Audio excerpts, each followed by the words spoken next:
Hey my home cooking friends! Today we're making a deliciously easy pasta primavera. This pasta gets its name from the Italian word for spring because it's made with bright, fresh spring vegetables. It has a light creamy sauce that has tons of flavor without being heavy. This makes a great Meatless Monday meal or any day meal and makes a large batch enough for 8 servings. If you want to see how we make this fresh and flavorful pasta, make sure you are subscribed to our channel, let us know where you're watching from in the comments, and come on into the kitchen with us and let's make some pasta primavera.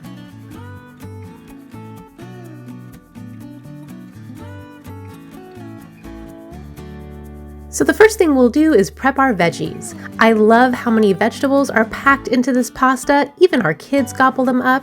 We like to include zucchini, yellow squash, asparagus, cherry tomatoes, bell pepper, and spinach. Carrots and peas are some other popular additions, but use your favorites. In addition to all our veggies, we'll be adding a few aromatics for bright, fresh flavor, including garlic, lemon, and basil. Trim the bottom inch or so off of your asparagus. It can be kind of tough and woody. Also, I always prefer thinner asparagus in general. For that same reason, it's just more tender.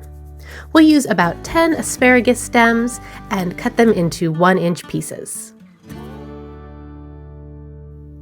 Next, we have about a cup of cherry tomatoes, which I'll just cut in half.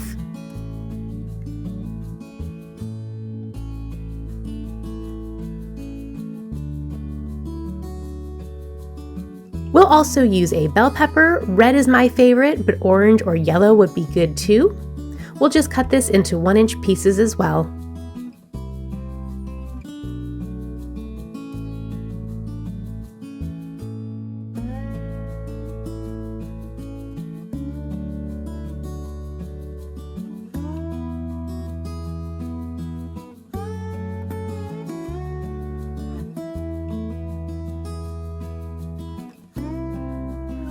Next, we'll cut the stems off our zucchini and yellow squash, halve them lengthwise, and slice them.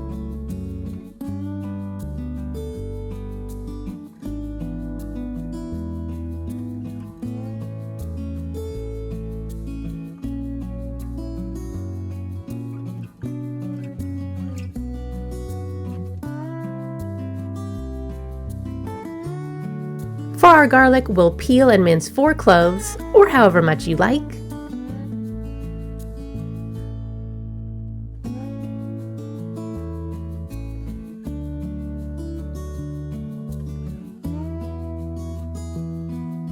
And we'll thinly slice some fresh basil.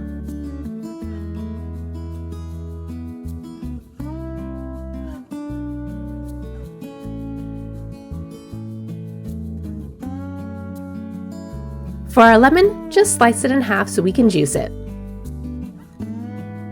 We're also going to use some pecorino romano cheese, so we'll get that grated ahead of time as well.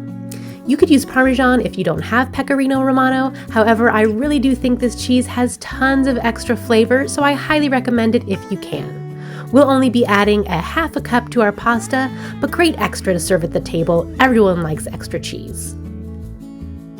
Alright, that's it for our prep. Now it's time to start cooking. We've got a large pot of water we've brought to a boil. We're going to salt it really well. This is going to infuse a ton of flavor right into our pasta. We're just going to use spaghetti noodles, but you can really use anything you like. Penne pasta is another great choice for this recipe. So we'll cook our pasta until it's just al dente, keeping in mind that it's going to get a couple more minutes of cooking at the end when we mix it with our veggies. When it's ready, we'll drain our noodles. I love this little strainer gadget. It just clips onto the side of the pot and makes straining so easy. Then we'll add a couple tablespoons of olive oil and toss it around to coat our pasta so that it doesn't stick together. Then we'll set our pasta aside and cook up our veggies.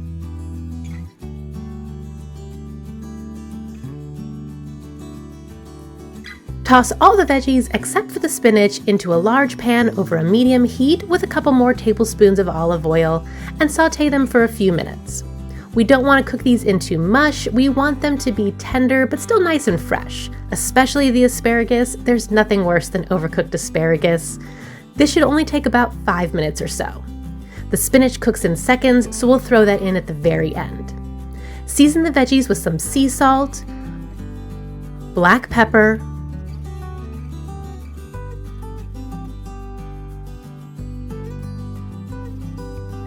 and some red pepper flakes, however much you like to suit your taste.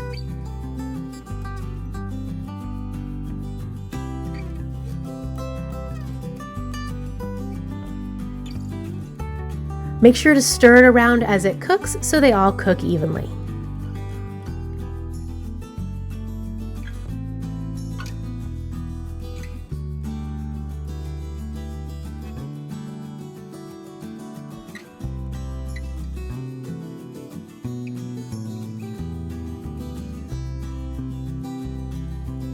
Once our veggies are nice and tender, I'm just going to push them to the sides of our pan. And we'll add a 1/4 cup of butter, our minced garlic,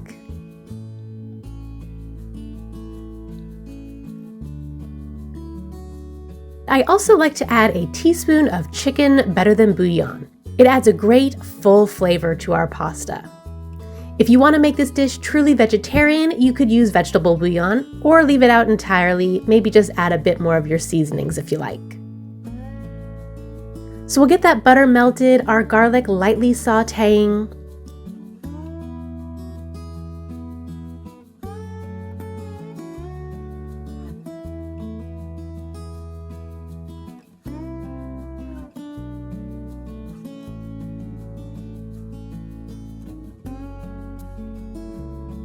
And we'll mix this all into our veggies.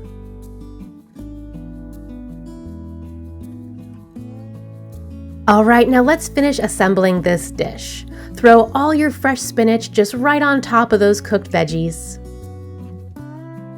And we're going to add some goat cheese. So Pasta Primavera is known for having a very light, creamy sauce. A lot of people use a bit of heavy cream for this, but I like to mix it up and use a little goat cheese along with our olive oil and butter to achieve this. It gives it that slight creaminess, and it also adds a really delicious, bright flavor. So I'll crumble about 5 ounces of our goat cheese right over our spinach. Then in goes our pasta, and we'll get it all mixed together. As we do, our spinach will begin to cook and wilt, and our goat cheese will melt to coat our pasta.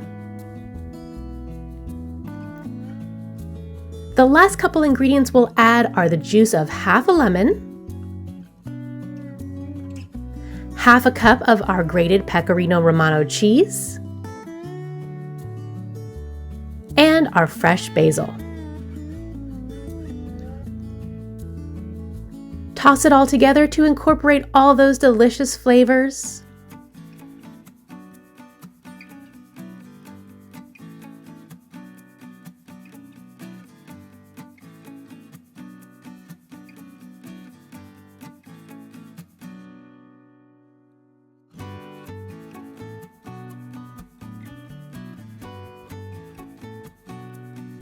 Of course, give it a taste to check your seasonings.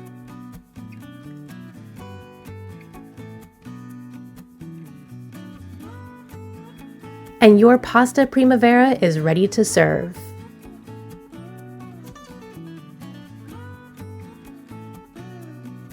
Thanks for hanging out in the kitchen with me today. If you enjoyed this video, drop us a like and a comment, and make sure you're subscribed to our channel so you don't miss our other family favorite recipes.